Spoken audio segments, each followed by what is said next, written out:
A rare reversal from the Trump administration. It appears to be backing down from its nearly $1.8 billion so-called anti-weaponization fund. The plan sparked bipartisan backlash, and it was temporarily blocked by a judge. Critics worried it could lead to payments to January 6 Capitol rioters. In a social media post, the DOJ wrote that it disagrees strongly with the judge's decision. It also said the fund was open to anybody, whether they were, quote, Democrat, Republican, conservative, independent, or otherwise. However, the department has pledged to abide by the ruling.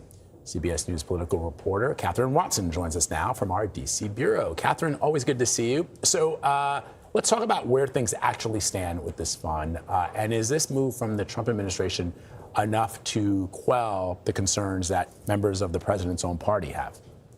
Well, administration officials have told CBS News they're backing off from this $1.8 billion fund. The DOJ, as you mentioned, says it will abide by a temporary order to freeze the fund, but that may not be enough for Republicans. This DOJ fund has sparked backlash from Republicans in a way, publicly, I should say, in a way that we rarely see during a Trump presidency. I mentioned as someone who also covered his first term in office.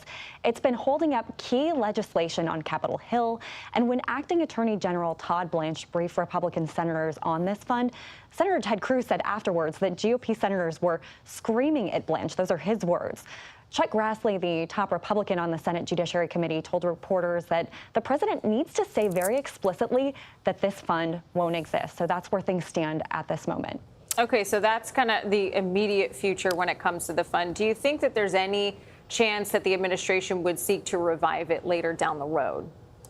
Sure. Well, we aren't currently getting any indication of that from the administration. But look, this is a temporary order by a district court judge. The administration could still change course.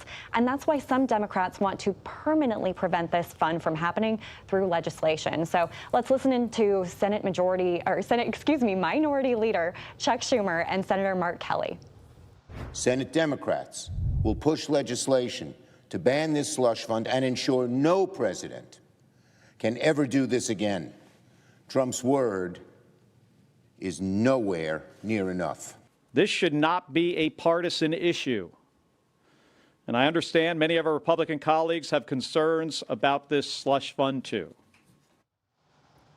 And on Senator Kelly's comment right there about Republican colleagues, it's worth noting, of course, Vlad and Kelly, that this is a midterm election year. Republicans aren't looking for anything that might distract from their agenda. Back to you both. All right, we'll be watching. Kathryn Watson, thank you very much.